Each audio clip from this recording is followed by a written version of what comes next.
I just want to preach for a moment on health and healthy eating. Because the devil wants you dead. The devil wants you dead as fast as possible. And how does the devil kill people? Well, he kills people slowly through physical illness. And how does that happen? Through crusty, junky food. What you have to understand, this is one of the scariest revelations that ever comes to a human being in this life, especially to grown men who have been on the planet for years. And that's why it's important to teach people the truth and give children Jesus when they're young, so they don't build up these years of regret that make it hard for them to come to the truth at a later age. The devil knows this full well. Train up the child in the way he should go, and when he's older, he will not depart from it. It's much easier to tell people something when they're young than it is to tell them when they're old. The devil knows that. That's why he's so passionate about taking over education systems and kicking Jesus out and the whole 9 yards. But one of the scariest and most provocative revelations that you will ever receive as a human being in this life is that a person, a human being that looks nice and looks like a nice looking creature on this planet, if they are not Christian, if they do not confess Jesus Christ as God, they are literally a child of Satan. And they are owned by the spirit of Satan, and they are owned by the sinful desires of Satan, which are fully, completely, always rooted in selfishness and personal lust and pride for oneself. Okay? This is one of the scariest revelations that you will ever receive in this life. Like when people talk, I marvel at how many people talk about, oh, this is how the devil works on planet Earth. Like as I'm talking right now, and I say, oh, the devil loves to fill people with unhealthy, unnatural, greasy foods that kill them and take away their money at the same time. Okay? Like a disgusting piece of fried, battered, gross, body-killing, bacon. You can call it, these things are everywhere. Well, who comes up with these products? You say, oh, this is how the devil kills people, through unhealthy food. Well, who comes up with these products? People. Physical, human people. Come up with these ideas for a product that they think will get money out of people, and they don't care about people's health, and they don't pray to God. They don't seek God as to whether or not this is truly a beneficial product for mankind. All they care about is that it's going to get me some money.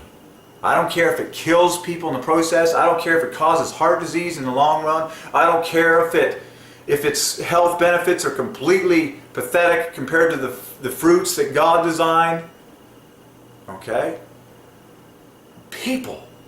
These people are owned by Satan. They are owned by Satan. They are literally the children of the devil. Jesus said this over and over and over again. You're either a child of God or a child of the devil.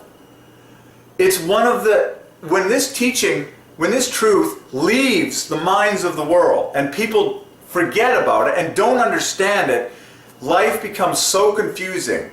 You're like, man, how come everyone everywhere just seems like a greedy, selfish, whoremongery, feed me, feed me, feed me. What can I get out?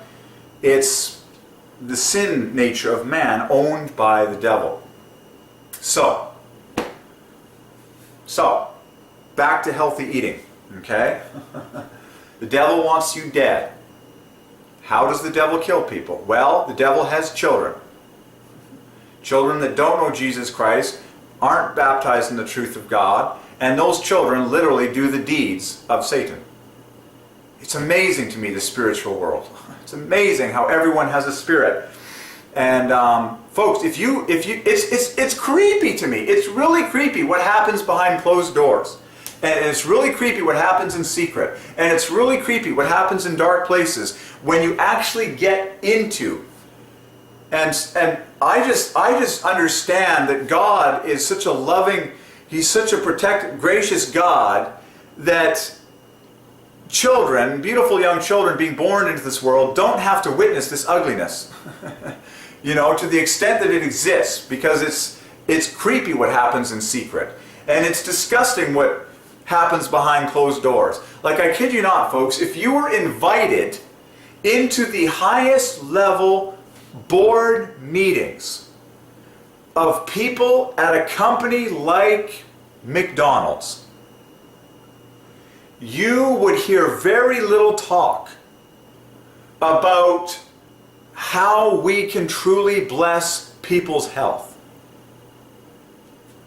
But you would hear a ton of talk about how much money we are collecting from people.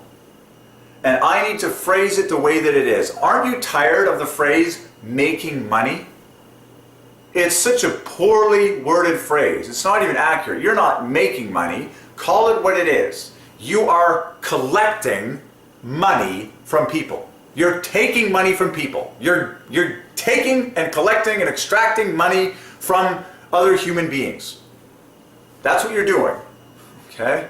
Call it what you want. It's amazing how many words are just, used to gloss over the sin of greed.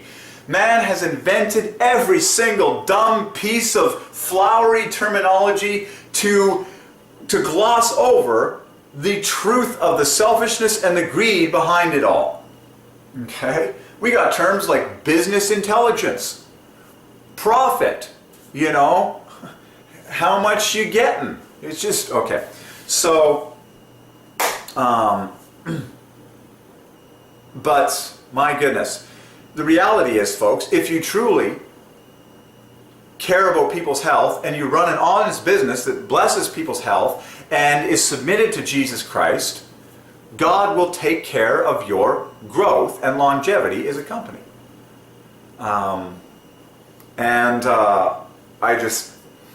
The devil wants you dead. He wants you full of dumb, junky, crusty foods, and boycott these places. Boycott their products. Don't give your money to them. How do you starve a monster?